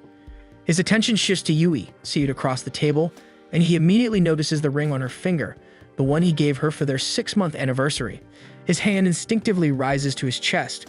Nearby, Yukiko expresses her happiness about sitting with the same group she watched the baseball game with. She mentions how much she enjoyed the energy of that day, and Masubu, mid-drink, suddenly recalls hugging Yui during the height of the game. He had been so caught up in the excitement that he momentarily forgot they were in the presence of their coworkers. As he subtly glances at Yui, he sees her chatting with Maria, seemingly unaware of his moment of reflection. One of the staff suggests ordering another round of drinks. As the group voices their orders, Shizuno and Kizuki both request ginger ale at the same time. Realizing this, Shizuno hesitates, then hurriedly changes her order to oolong tea. Kizuki wonders why she isn't drinking like she normally does at company parties. Meanwhile, at another table, a group playfully teases Masubu and Yui, pointing out that they must be close since they joined the company at the same time. Yui, ever composed, playfully responds. Her quirky yet calm answer impresses Masubu, who discreetly taps his foot against hers in silent approval. Their quiet moment is interrupted when Chiharu suddenly calls for the table's attention. Masubu and Yui freeze, momentarily panicking that she might have caught on to their secret. Instead, Chiharu turns to Maria and asks about her social media account, the one where she reviews snacks. Chiharu explains that she's been a longtime fan of Maria's posts and really wants to befriend her so they can talk about snacks together. At the end of the party, Masubu feels relieved that he managed to stay close to Yui without raising suspicions. However, before he can fully relax, Chiharu excitedly suggests that their group should continue the night with some karaoke. Itsuro chimes in that he wants to join them. Yui subtly signals to Masubu to decline the invitation, but he doesn't catch her meaning and, to her horror, enthusiastically agrees to join. At the karaoke bar, Yui feels increasingly flustered under Masubu's intense gaze. His quiet focus makes her self-conscious, and she tries to shake off the feeling by suggesting that he sing a particularly difficult song. However, before Masubu can respond, Itsuro eagerly claims the song for himself, boasting that it is his best performance piece. Kizuki nudges Shizuno to take the microphone, encouraging her to sing. The idea of putting herself in the spotlight feels overwhelming, and she hesitates. Just as she is about to refuse, a familiar melody fills the room. Her heart skips a beat when she realizes that Kizuki has chosen a song from a band she loves. Feeling overwhelmed by her emotions, she quickly excuses herself and steps outside to clear her thoughts.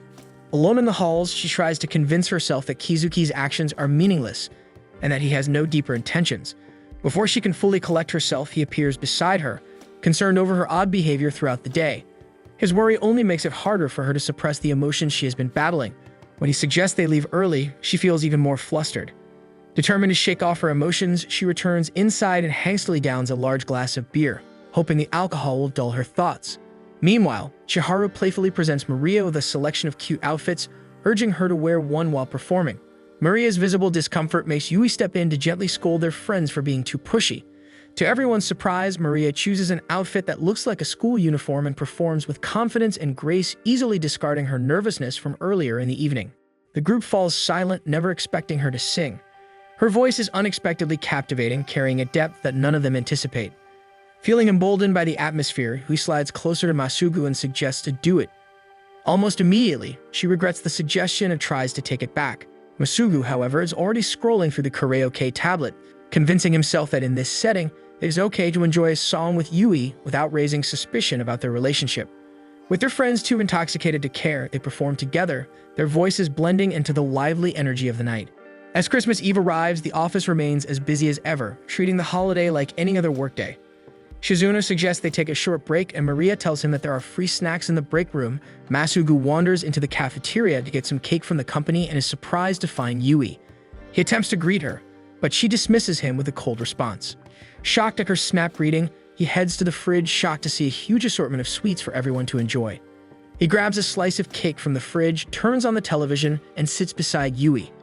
As the screen flickers, Yui notices an eye-catching wrapping and absent-mindedly takes notes inspired by the content.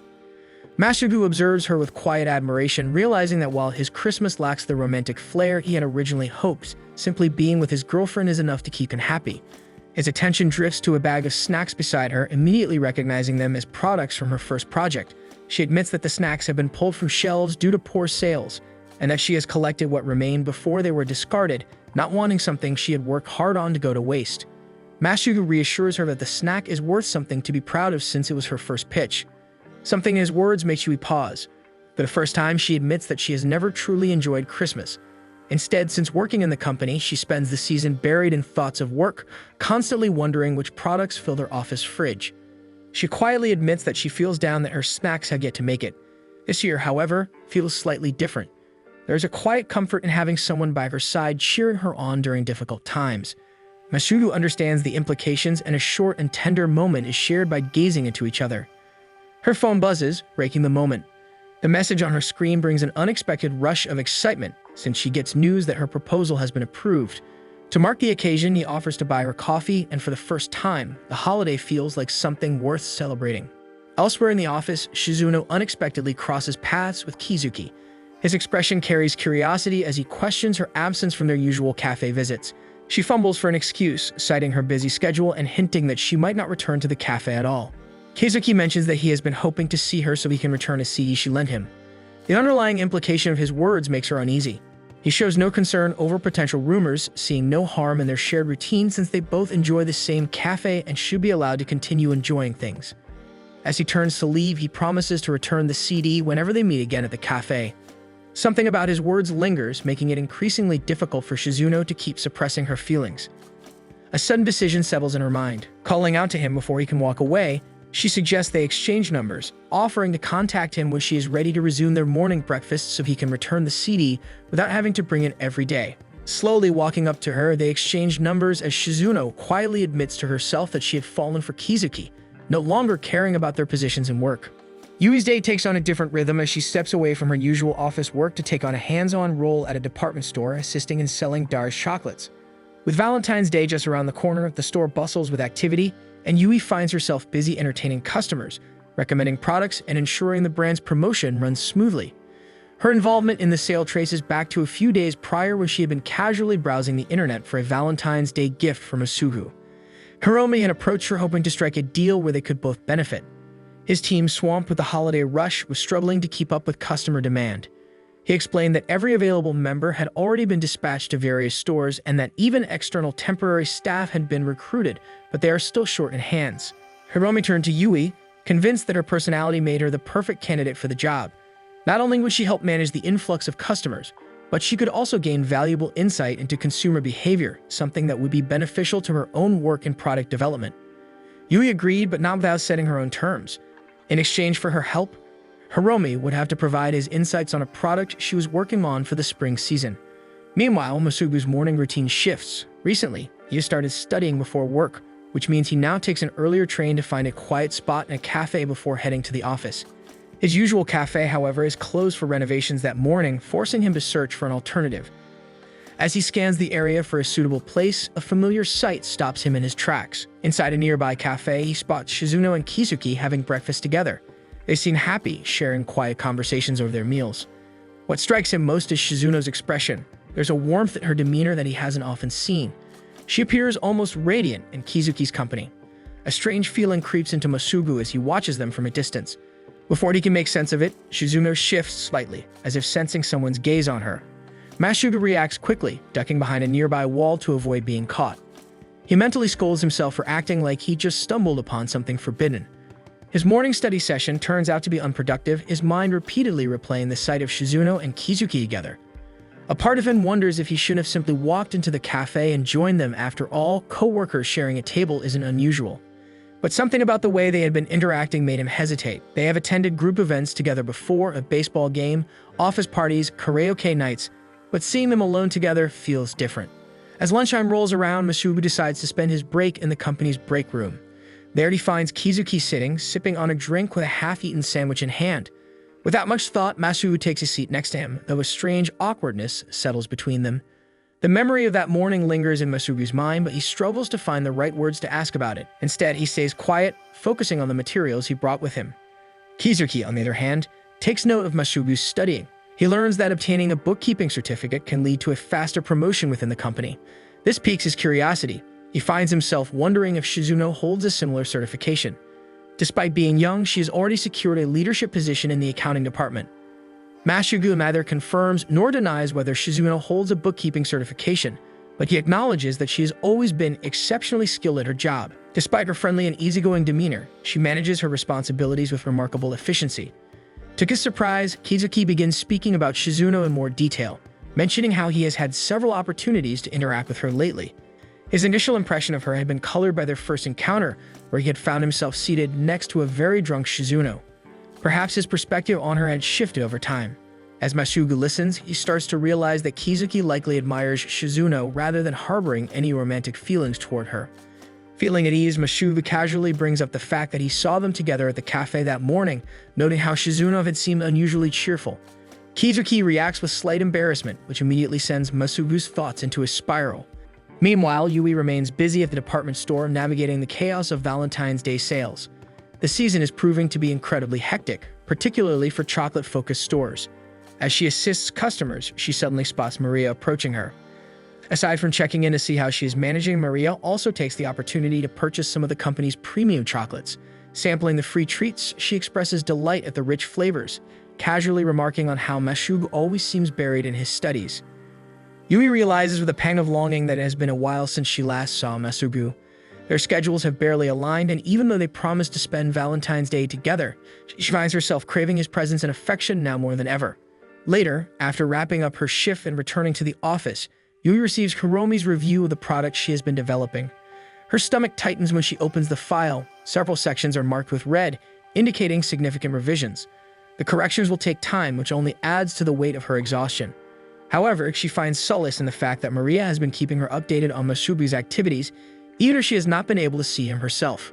Another long workday begins, and Yui is once again assigned to assist with sales. As she takes some notes, her mind keeps drifting back to the overwhelming number of corrections waiting for her. She also wonders if she will even have time to properly prepare for Valentine's Day. A particular couple catches her attention, two professionals who work in separate offices, openly discussing their Valentine's plans, and the girl even openly introduces the boy as her boyfriend to one of her colleagues, making Yui slightly sad about her situation with Masubu. By the time she returns home that evening, exhaustion crashes over her. She collapses onto her bed, reaching for her phone instinctively. A small flicker of happiness lights up her chest as she sees unread messages from Masubu checking in on her. Deciding to rest for a while before tackling her project proposal, Yui closes her eyes, but sleep eludes her. Her thoughts circle back to the couple at the store, then to the reality of her and Masubu's secret relationship. A part of her yearns for the freedom to be open about their feelings, that she knows the potential consequences could be damaging to their careers. Due to their situation, dating in public is difficult for them. If they belonged to different companies, they would have been free to date around and be seen by each other's office mates. Unable to suppress the longing any longer, she sits up, reaches for her phone and dials Masubu's number. She convinces herself that it will be a quick call, just to hear his voice. She thought a simple call would be enough. A brief moment to hear Masubu's voice and ease the loneliness creeping in. But the second his voice reaches her ears, and deeper craving takes hold of her. The desire to see him, to touch him, to close the distance between them overwhelms her.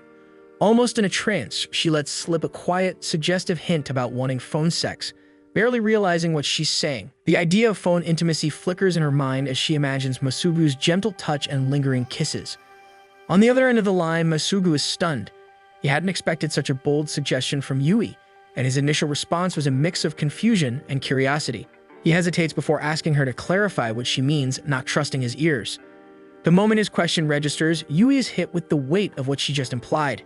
Heat rushes to her cheeks, embarrassment burning through her. She stammers, hurriedly taking back her words, insisting she wasn't serious. There's no way she could actually go through with something like that over the phone. Without giving him a chance to respond, she quickly hangs up, heart pounding as she buries her face under her pillow. She scolds herself for sounding so desperate, mortified by her own impulsiveness.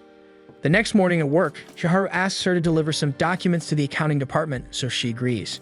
As she walks toward the department, her mind drifts to how rare it has become to casually run into Masubu at the office. Though she craves to see him, the phone call last night comes flooding into her mid again, and she realizes she doesn't want to face him just yet. The moment she steps inside, her fears are realized. Masubu is the first person she sees. He greets her with a neutral expression, no hint of warmth or familiarity. She knows they're supposed to maintain a professional act, but the lack of emotion stings more than she expects. As she hands him the documents, Shizuno and Maria enter, greeting her cheerfully. A fleeting thought about not having to hide her relationship suddenly overtakes her. Her daydream is abruptly cut short when Masubu hands her back a document, pointing out an issue with it. As she reaches for it, their hands brush. She instinctively pulls back, but when she sneaks a glance at Shizuno and Maria, she realizes they aren't paying any attention.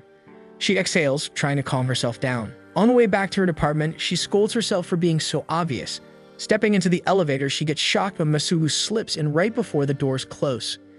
He reaches for her hands, grasping them tightly. His touch is warm, firm, and reassuring. He reminds her she can always talk to him freely, that she doesn't have to hold back. He has noticed her recent behavior and has been worried about her. Yui's heart softens as she realizes Masubu must have sprinted to catch the elevator with her since his hands are slightly sweaty. Even in small, secret moments like this, he finds ways to show her his love, to remind her that she's not alone. Finally, Valentine's Day arrives. Her final trial sample of Sakura-themed cookies also arrives at the office. As she takes in the sight of her creation, it fills her with emotion. The cookies, the culmination of her hard work, sit inside, ready for their final test before launch. The planning department gathers around Yui, congratulating her on her progress and celebrating her achievement. For a moment, she wants to enjoy this sense of accomplishment, but reality quickly pulls her back since she has to head to the store again to help with the Valentine's Day rush. Her colleagues reassure her that they'll handle the office workload in her absence, giving her the freedom to focus on her duties at DARS. Checking her phone while traveling to the store, she notices a message from Masugu, asking if they can meet later. A pang of guilt settles in her chest as she realizes she hasn't had the time to buy him Valentine's chocolates. When she arrives, she's immediately overwhelmed by the sheer number of last-minute shoppers scrambling to buy chocolates. Even Hiromi is there, spirit high, assisting the team to keep things running smoothly on this crucial day. As she watches the chaos unfold, Yui worries she might not make it to her date with Masugu. Overtime seems inevitable. She feels disappointment creeping in, but before she lets it take over, she spots a familiar couple, the one she had observed a few days ago. Their presence reminds her of something important. She can't let her frustration affect her work. These customers deserve to be served warmly, regardless of their own feelings. So she pushes aside her concerns and throws herself into her job, making sure to greet every customer with the same enthusiasm. By the time the store closes, Yui is completely drained. Hiromi heads to the staff room, intending to reward her with some premium chocolates for all her hard work, but before he can hand them to her, she dashes off, too focused on reaching Masugu to notice. As she hurries through the streets, she debates whether to stop by a convenience store to buy chocolates, but she ultimately decides against it. Every second spent away from Masugu feels like a waste. She just wants to see him. When she finally reaches their meeting spot, she is still catching her breath. Guilt tugs at her as she apologizes for not preparing chocolates for their first Valentine's Day together. Masugu, however, simply hands her a drink, noticing how winded she is from sprinting. His gaze then falls on the bag she's carrying, the final trial samples of her Sakura-themed cookies. Instead of feeling disappointed, he asks if he can have some of those instead. He tells her that her hard-earned creation holds more value to him than any store-bought chocolate, because he knows firsthand how much effort she put into making it a reality. Yui chuckles, feeling a weight lift from her shoulders. At that moment, she realizes their relationship is exactly as it should be. Because they work in the same place, Masugu sees her struggles, understands her exhaustion, and takes care of her in ways no one else can. As they walk hand in hand, warmth spreads through Yui's chest. Masugu suddenly suggests they finally tell everyone they're dating. She freezes, caught completely off guard. Before she can respond, he grins and says he's just joking.